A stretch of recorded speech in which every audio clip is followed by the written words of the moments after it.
I'm Anna and welcome back to my channel. I am so excited about today's video. Today I'm going to be sharing with you 4 Thanksgiving side dish recipes. Now all 4 of these recipes can be made in advance, so make sure you keep that in mind.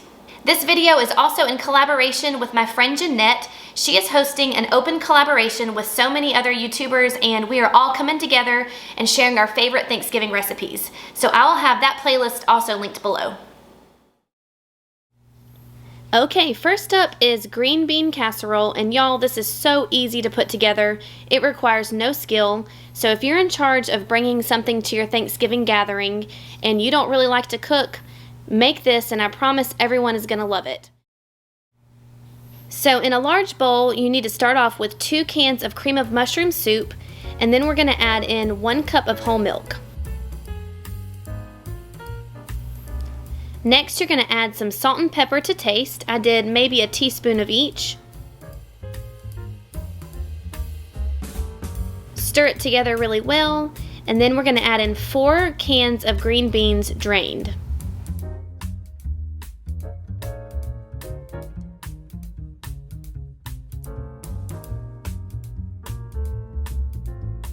Next, I'm going to add in about a handful or so of shredded cheese. Feel free to omit that, but it really does make it delicious. Then I'm going to pour it into a 9 by 13 inch casserole dish that I sprayed with some nonstick cooking spray.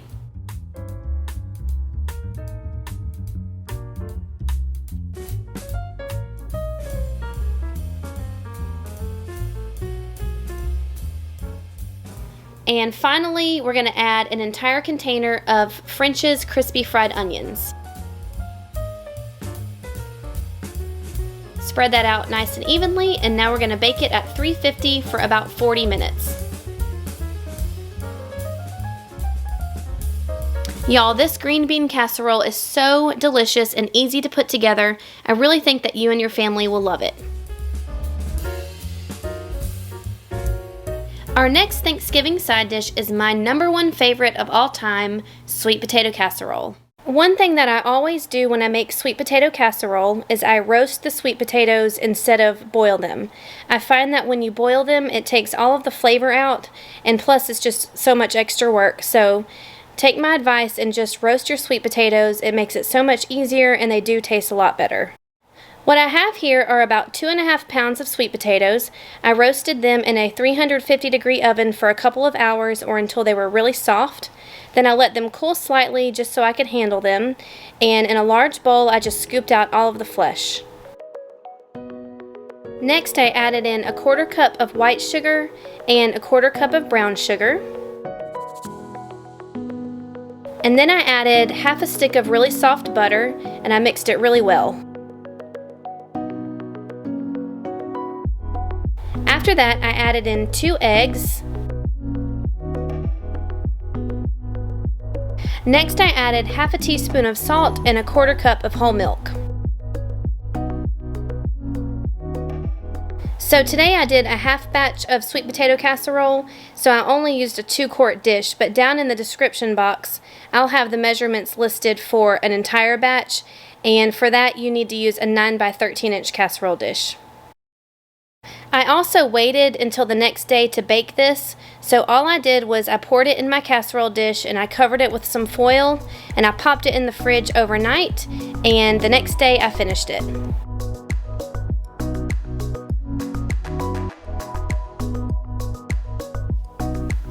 Okay, so it's the next day and I'm ready to make the streusel topping for our sweet potato casserole. So in a small bowl, I'm going to add a 1/4 cup of brown sugar, 2 tablespoons of flour, 1.5 tablespoons of cold unsalted butter that I just cubed up, a tiny little pinch of salt. Now I'm just going to stir this together with my fingers and break that butter up a little bit into smaller pieces. And once I'm finished with this, I'll stir in about half a cup of chopped pecans.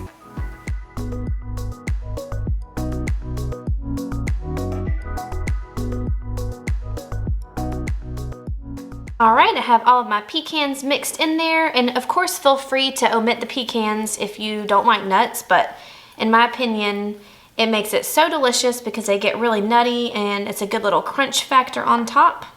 All right, so I'm finished with this, so let me go wash my hands and then we'll top off our sweet potato casserole. All right, so I've got my sweet potato casserole right here. It has been in the fridge all night, and one thing I love about making sweet potato casserole, I'm gonna go ahead and start covering this up. I love making this for Thanksgiving because you can make it the day ahead, and I even make my streusel topping the day before too on Thanksgiving. Obviously I made it today for the video, but when Thanksgiving is actually here, I will make mine the night before and just keep it in a bowl covered overnight so that the next day it'll just be super easy to just cover the top with the streusel and pop it in the oven. Anything to make my life easier on Thanksgiving I will do. Okay, this is all ready for the oven now. I'm gonna bake it at 350 for probably 40 minutes. I'm adding on extra time because this was in the fridge all night and it's very cold. But if I didn't have it in the fridge and I just, mixed it together and put it in, it wouldn't take that long probably. But when it is done, I will show you what it looks like. Oh, also, after about 40 minutes, I'll take it out and I'll show you. I'll add some marshmallows to the top and pop it back in the oven for 5 more minutes.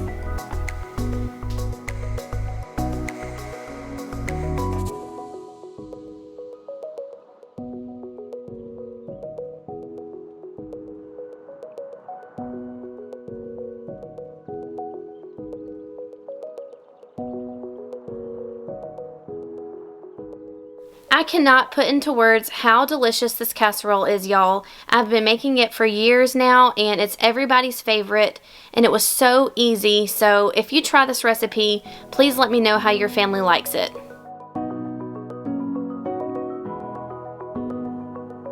Now let's get started on the Crockpot dressing, and you're going to start off with 2 sticks of butter.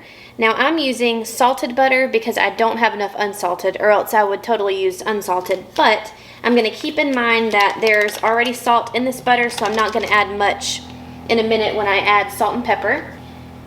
This stick has been sitting out for a long time, so it's soft. This one just came out of the fridge. But we're just going to melt this together over about medium heat, and then we're going to add in some celery and onions. As always, I'll have the recipe linked below with all of the measurements.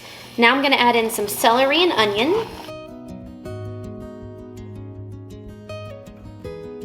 Now we're just going to cook these for several minutes until the celery and onions get soft. We don't want any color on them or anything. And since I'm using salted butter, I'm just going to add a little bit of salt, some black pepper, and some poultry seasoning.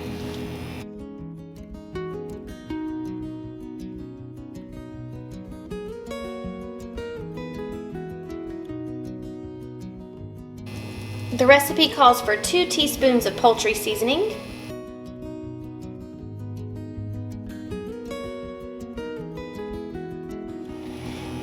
And wow, as soon as you add in that poultry seasoning, it is like Thanksgiving in the air. It smells so good.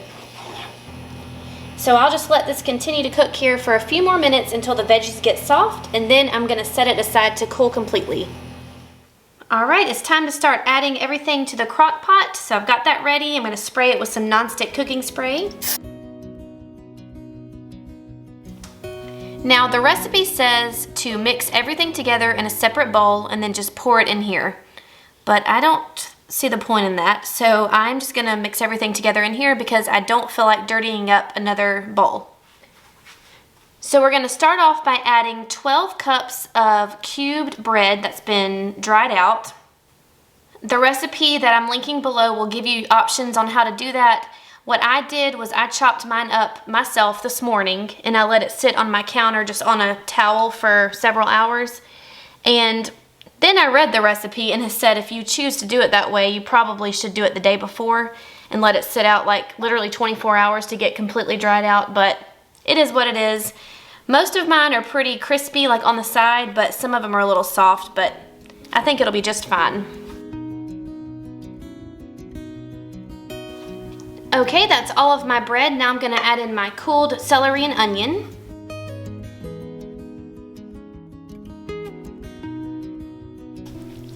I'm going to give this a gentle stir, and now we're going to add in some chicken stock. So the recipe says to use between 3 and 4 cups. But I'm starting off with just 2 right now because it really is all up to you. It's a matter of preference.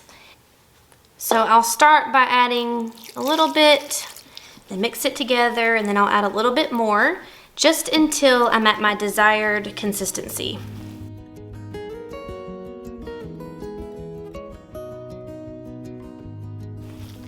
Now you could add like fresh parsley to this or fresh herbs of your choice. I just don't have any, unfortunately, or else I definitely would. I still have some stock left over here that I probably will use, but now I'm gonna add in 2 eggs.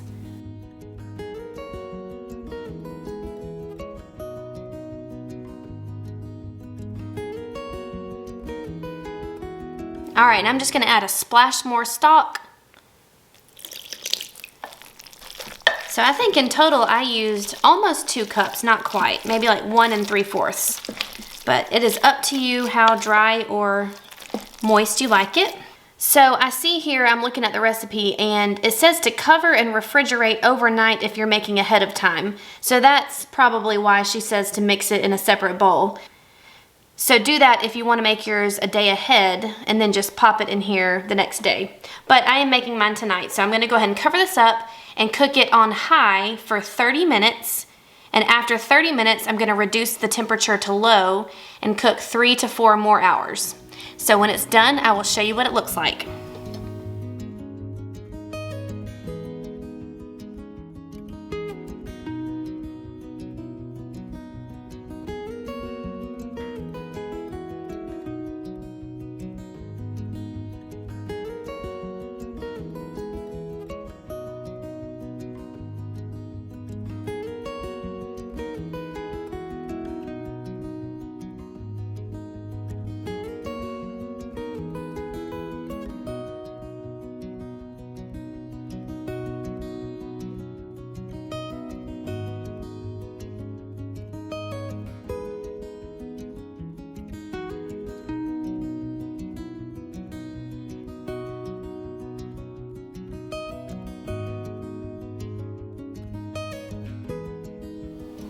Okay, so our last recipe for this video is homemade cranberry sauce, and I actually recommend that you make this at least a day in advance because it needs time to sit in the fridge for a while and thicken up. So what I have here is a medium saucepan, and to that I'm gonna add 12 ounces of fresh cranberries,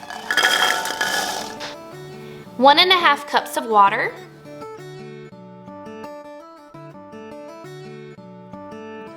1½ cups of sugar,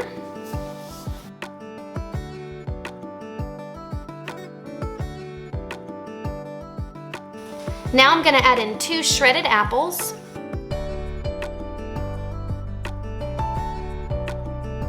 and I'm gonna zest about half of this orange and use all of the juice.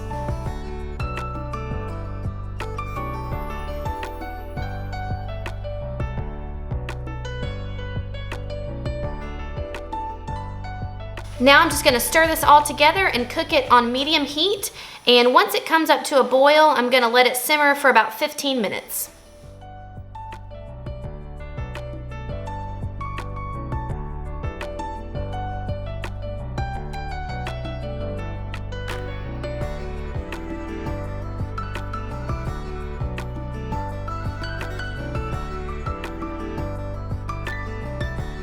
Thank you so much for watching. I hope you enjoyed these recipes. Let me know down in the comments if you plan on making any of these, and I hope that you all have a great week, and I'll see you soon. Bye.